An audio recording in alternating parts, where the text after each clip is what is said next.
Hello, this is Final Flame Productions, and today I'm going to talk about the quite controversial reception that Days Gone, the new PS4 exclusive, has gotten from two of the most popular gaming websites, IGN and GameSpot, who give the IGN give it 6.5 out of 10, and GameSpot give Days Gone 5 out of 10, which are really poor scores for a terrific game like Days Gone. I've played Days Gone now for several days now, quite a lot.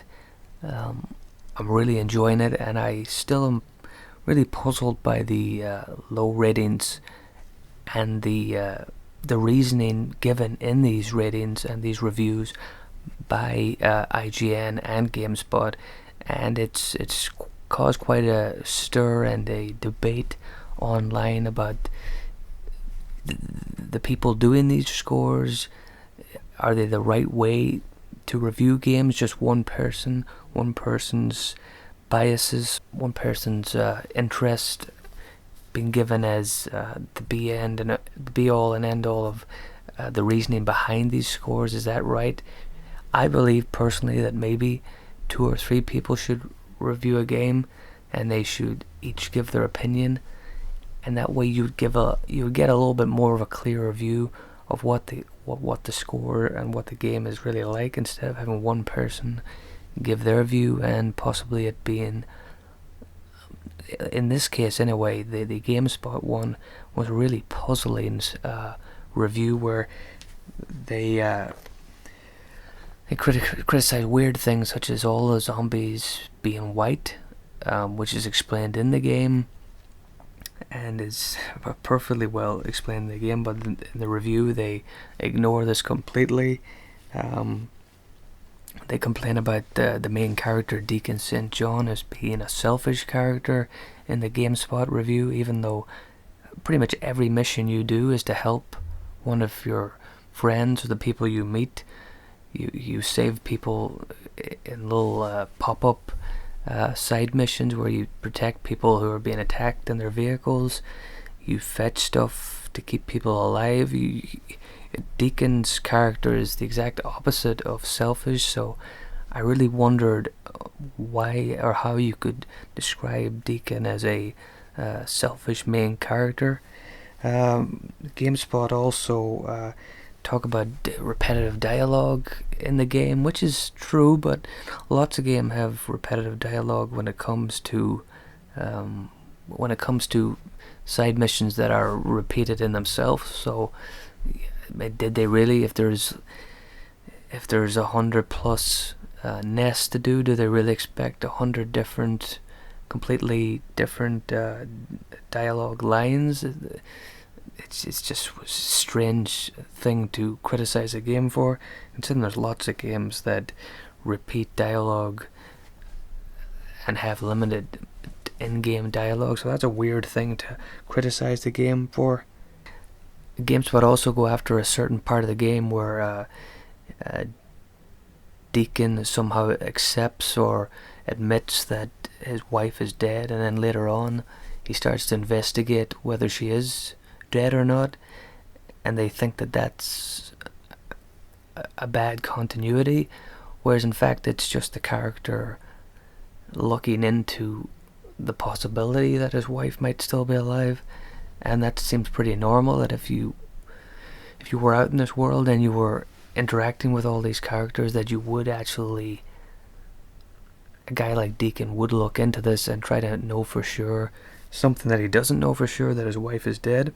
GameSpot reviewer also complains about kind of raunchy, sexist lines like the I hope you'll ride me as much as your bike, which is taken from Sons of Anarchy, and it's sort of a known line to be used by bikers. So again, these are more criticisms that are quite, it seems more like nitpicking. It seems like somebody that didn't like the game and wants to find every little small thing they can throw at it. IGN is almost the same. They complain about calling the zombies freakers instead of zombies, which, I mean, every zombie movie or TV show has their own. They make up their own idea and their name for zombie. So that seems a strange thing to slam the game for. They also talk about the raunchy lines. The IGN gives Days Gone grief for being sparse and having little environmental storytelling, which is just way off. I mean, every part of the game you go into, all the little towns, there's all these little glimpses of the world that used to be there.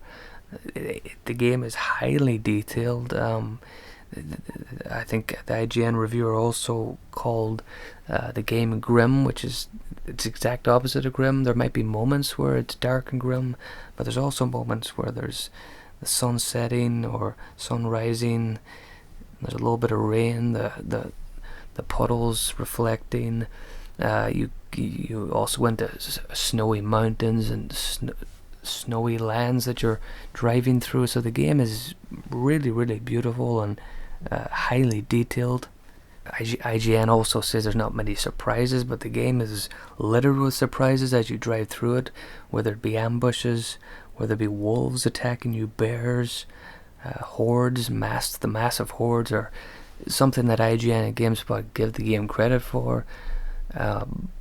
They give it more than credit. They say it's superb, but they sort of gloss over that as being, oh well, I do that great thing, but they don't give it enough credit. The hordes are really impressive. The hordes are almost kind of revolutionary. I know there's similar things done in World War Z and Dead Rising to an extent, but the hordes in this game are really something to behold, and it was the selling point at the start of the game when the trailer came out quite a while back. But the game itself, I mean, if IGN and GameSpot have got a lot of backlash from these reviews because the online gaming community have played the game. They've really liked the game. Everybody admits that there's flaws, technical flaws, graphical glitches here and there that are being patched daily. The critics are even criticizing Days Gone for putting up too many patches, yet they were criticizing the game for having technical glitches. So these patches are there to solve things and fix things. So they're damned if they do and damned if they don't. For me, I love Days Gone. If it hasn't been clear enough already. The hordes are amazing. The visuals are pretty much superb the whole way through. A highly detailed main character. I've seen a video somebody did. I don't have the name of it at the moment, unfortunately. Of all the details, like if you stand in the snow, your character's clothing starts to build up with snow. Enemy bodies on the ground start to build with snow. Just epic details like that don't get mentioned in these reviews at all. The lands are highly populated with loads of animals and different types of human and zombie or freaker enemies. The weather, the mud, the wind blowing your clothing around. So many great details.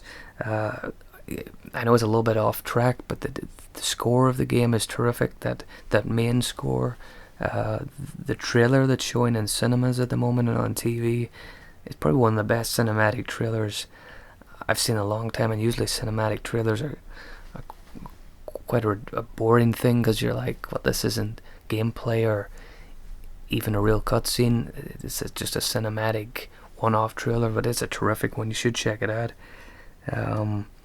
If you want to know really what Days Gone is, it's kind of a mix, in my opinion, of The Last of Us, Dead Rising 4, and a little bit of Watch Dogs to an extent. I can't really explain it, but it did remind me a lot of Watch Dogs 2, where it's quite bright some of the time. I can't really explain why it reminded me of Watch Dogs 2. Maybe I'm going crazy, but I thought it had a little bit of that spirit. And Watch Dogs, those games as well, got a really tough time from critics, but most people that played Watch Dogs like those games. So again, I think the IGN and GameSpot reviews were highly critical and extremely off base. They seem to be more reviewing things, especially the GameSpot one, about making it political things about race and maybe they're going into whether a character is sexist or speaks in sort of in an unsuitable way. Things like that are used against the game when in fact, if you even agree with those things, they're not even that big of an impact on the game. And the GameSpot review really doesn't go into the gameplay mechanics and how well the game, or how well the game doesn't play at times. It just ignores that and keeps banging on about the story, which I think the story, as far as I've gotten it, I've got quite far in the game, is quite compelling. I like Deacon. Boozer is a cool character. So I really find these reviews to be just way off, and as people are reacting quite strongly, it seems like the most people playing these games don't agree with these reviews either, and the in-depth analysis of these reviews just isn't there. They're quite vague and sometimes ill-advised criticisms towards the game, and it's very unfair. For me, I would give it the moment when I'm playing the game between an 8 and a 9. I thought I'd tire of certain things, but the game just keeps. I just keep finding cool things and new ways to play the game, and just to generally enjoy the traveling through the landscapes and doing all the crazy stuff that you need to do. The violence, the beauty of the game. There's just a mix of a lot of stuff, whether it be fighting hordes, the bears, the wolves, and while this isn't Dead Rising in the sense that it's over the top or campy or like Saints Row, there is a lot of fun to be had, and I think the game wants to entertain you and give you lots of stuff to do, and it does that, and I think that's more important than any little nitpickings that IGN and GameSpot have thrown up. So what do you think of Days Gone? Did you enjoy it as much as I have? Let me know in the comment section. Thank you.